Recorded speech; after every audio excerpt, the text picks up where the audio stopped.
What is good, guys? It is I, Houdini, the Magic Flyer, and sad to say this will be the last video that I will be producing with Joe Politi, a dominator in the sport, someone who was super knowledgeable, and I just want to say R.I.P to you, Joe. Thank you for everything you ever taught me and taught us, yeah, man, this will be the last one. I want you guys to check it out.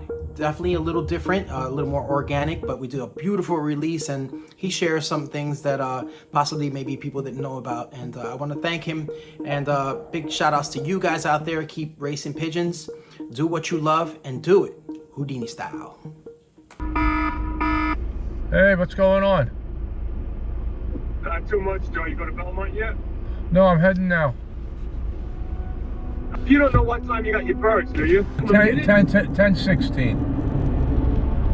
So an hour and a minute? About an hour, a minute, or something like that. I gotta see mine. Mine took like an hour and 45. Well, he let yours out before mine. What time did he let yours out? He let yours out at what? 9:05. Oh, okay. And I think they were home between 45 and 50. Oh, I had the clock set up, you know. Stop right there, Joe. Guys, I just want to let you know about what's going on within this conversation. Basically, when birds are released from the training truck, a lot of times you'll call someone else to figure out what time they got their birds, so you can figure out if your birds came in within a reasonable amount of time. And so that's what happens, and that's what's going on in this conversation. Let's get back to it. The fort is 50 miles from me. Yeah, that's hard to do. That would be, yeah, it's like 80 something to me. I might be wrong, because I remember Benedetto was only about 5 and change for me, and I even think Benedetto was longer. I don't know. Yeah, but it's still coming. It's coming pretty close, because now we're up to, you know, an hour. I mean, it didn't do no fucking minute a mile. That's no, for sure. Not today. No, too much north. Maybe 50, 51, 52. Yeah, it took them like almost an hour and 3/4. So, at, you know, 50 miles an hour, it came out to be like 83 miles, and I'm like 85. So, 51, 52. I'm sure I'm right in the ballpark, you know? And it came up good. I had one bunch right behind you, and they were literally a little space between them. You can see the 2 bunches coming up. And then they came in a couple minutes later. Another big bunch came in. I got a brick. There's a brick red hanging around on the roof of my breeding coop. Yeah, I got no reds at all in my old bird team. I got silvers, but no reds. Take care. I'll talk to you soon. I'll see you on Thursday, maybe. Okay. All right. Take care. Who's that guy that just called? Oh, that's Mitch. He lives out way further than me. He's Eastern Long Island. He's a Southern Long Island guy. No, he flies in the SLI and in the NLI. SLI. Yeah, no, I saw Joey the week before. He asked me if I wanted to sponsor any birds to put into the SLI. They had this auction this weekend. Oh, Joey Jobs? Yeah, I saw him when I was over there, and he said if you're interested, you know, you can put birds in. You can't fly them, but you can put them in. So I didn't get a chance because I was over at the other one, at the other auction. Yeah, I put some birds in there. Oh, you did? So the birds we're taking out today are what? Those just the cock birds? Yeah. Okay. Just the cock birds. This is the last time I'll give them a special trip. Oh. No, because these birds, I haven't gone. Yesterday was the first time I brought them in the city. Wow. Oh, you brought them into Manhattan yesterday? No, I brought them into Elmont. Oh, okay. You know, the Belmont racetrack. Oh, gotcha. Wow, so you haven't even raced these guys yet? The cocks, you haven't gotten it for races yet? Oh, they raced this. There's combine winners in there. What I'm saying, so for the old bird season, it's the first. Nobody raced yet. Nobody raced yet. Okay. Oh, nice. Okay, so they're still warming up, getting into shape. Yeah. And I don't think they're going to race this weekend either, because the weather's supposed to be so bad. Really? Oh, right. That's what they need is this guy taking him down with our truck, with our combine birds, and screwing up everybody's birds. Yeah, they've gotten better with it though, right? Where they're a little more careful. Yeah, they'd do a lot better if they got somebody else. Easier said than done sometimes. Yeah, Eddie Martin thinks that this guy is the best thing since sliced white bread. Yeah. Yeah. Well, you know what? That at the end of the day, they should just put cameras on the trucks just to see. You know what I'm saying? Yeah, well, they're supposed to have the cameras, but they don't want the cameras because they don't want anybody to know how incompetent they are. Right. Well, it's not up to them. We're the ones that are paying them. I think that's going to be probably the best bet. We could have had somebody to do this. You know, and the trailer, you know, not that, you know, everybody said, oh, we're sorry they bought that trailer and this and that. No, they should have bought a trailer with a regular tow hitch instead of that one with that, you know, with that third wheel. Wow, that's not good. Because now you got to get somebody with one of those one of those pickups that have that. You know, that hitch in the middle. Yeah. Yeah, that's a little annoying. A little bit annoying. But they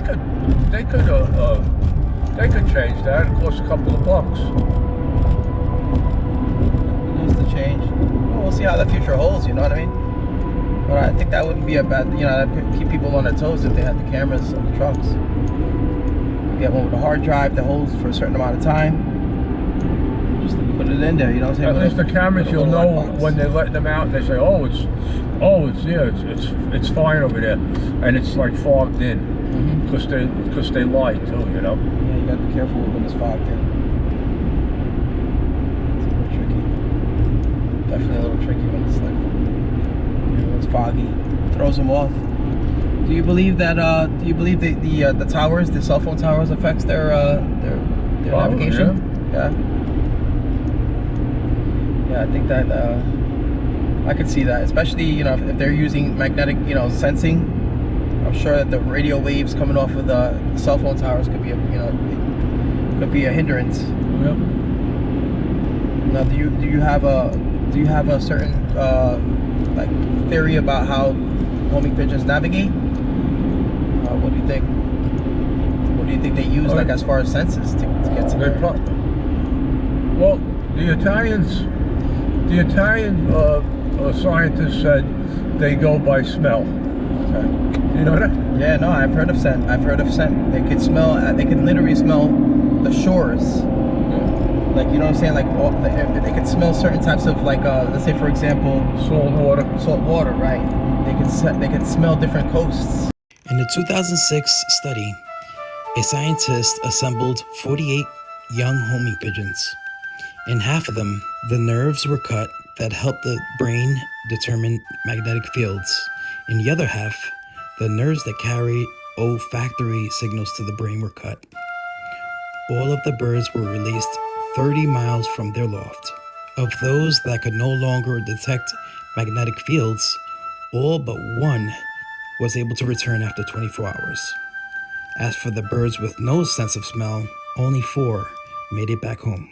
You know, when the birds in Florida, when they go to the race, if they go down to the Gulf, they just assume they lost. That's it. You don't get it back. Interesting. I don't know why. My friend told me that. So when you say the Gulf, you mean like towards like Miami, like the area? when they get down in that. Stop right there, Joe. Where's this Gulf of Mexico? Okay, so it's just like a body of water that's surrounded by Florida, Louisiana, looks like Alabama, Texas, Mexico, looks like it's part of Guatemala, and then Cuba. So it's that little that Yep, little, it's right almost like here okay. in the middle. Okay, yeah, I see it. All right, so that's the Gulf of Mexico. Thank you. Look at this guy. We got a friend. Oh, Joey. That's so funny. That's so wild. We got another pigeon guy. He's a good guy. That's one of my oldest friends. That's funny. He's got his birds. He's got his birds all packed in there. Yep. That's so freaking funny. Is he going the same direction as you? Yeah, he's probably going the same place. That's funny. Calling Joey Mac. Can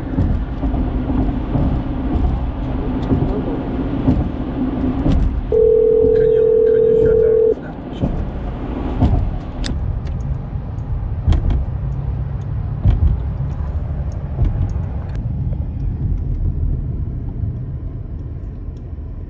What's so great about this location? It's dangerous. I know. But I mean, for the birds. No, it's at least it's open where you let them out.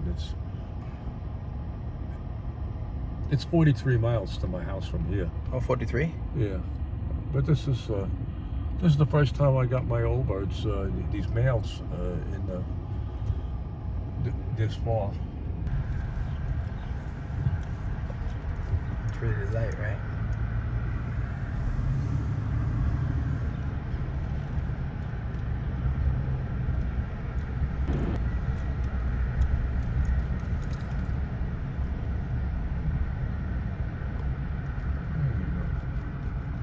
I usually come down this end.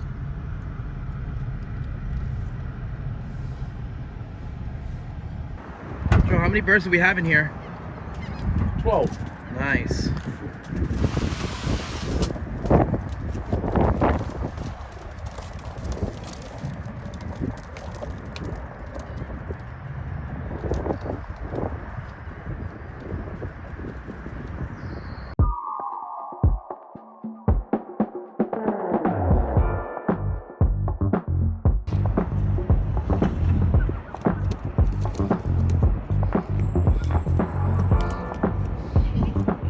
How long do you give him to like to relax? I'm gonna just give them about 5 more minutes. 5 minutes?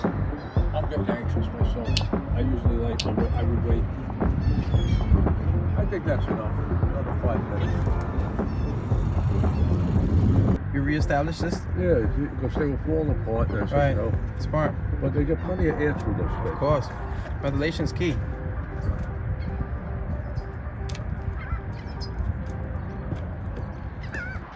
So you said it's a variable wind, or it's northwest? It was northwest earlier today, but now we're gonna know. After I let them out, I'll look at the phone. Okay. It looks like I could look up at the clouds, and it looks like it's pushing the clouds out towards east. I'll tell you in a second. I'm gonna let them out. Ready?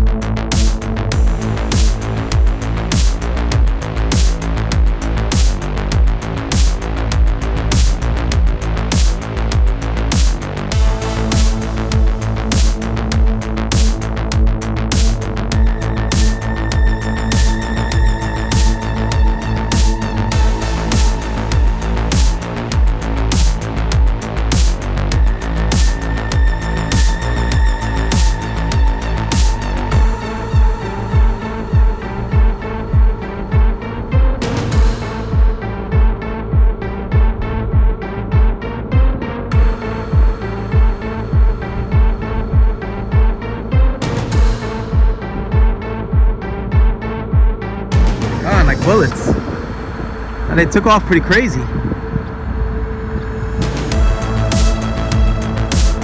There was another bird that got in with them. No, that wasn't them. That was those clinkers. There was some clinkers that were up with them.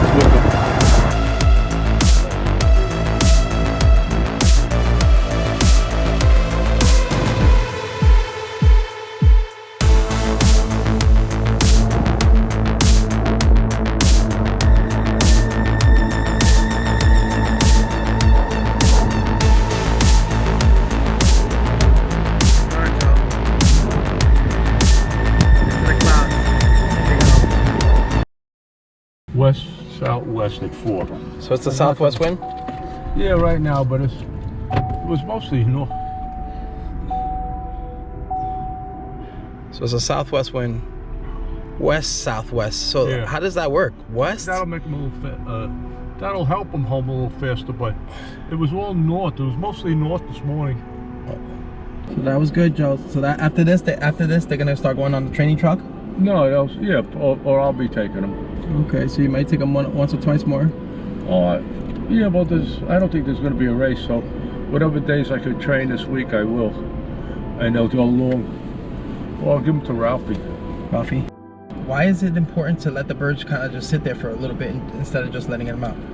Because you just drove them in the truck for an hour, and you shook them up, hit all of these potholes, because the roads stink over here. You're stopping, braking, people are cutting you off, you're shaking them up. This way, you give them a chance. You know, you put the birds out there. They look up, they see the sun, they look at the sky, they can see everything, and kind of like they calm down in the crates, and then they kind of know when you're going to let them out. Sometimes I'm sitting in the car, I let them sit there for about 15-20 minutes, and as soon as I get out of the car, as soon as they hear the car door slam, they're pretty smart. All of a sudden they start spinning around like bees, like they know that I'm going to let them out. It's time, yeah. So that's good though, you know, because I remember when I first started, I literally, as soon as I would get them to the location, I'd take them and just let them out immediately. Nah, you give them a chance to get a breather, you know. Yep. No, I see. So that's important. So 5 minutes. Actually, you know, 15-20 minutes is nice, but you know, so you're always in a rush to get back home. Right.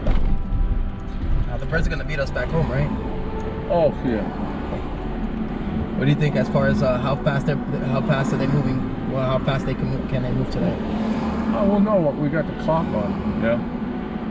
So you can do an estimate. Yeah. They'll definitely do.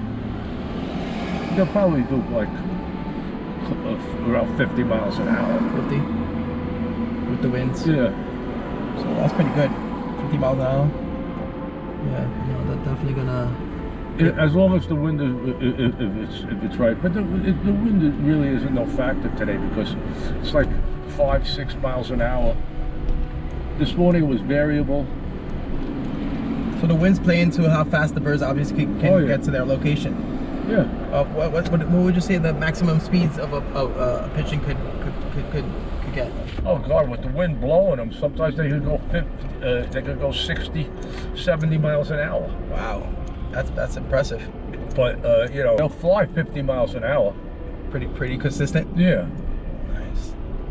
No, that's good to know.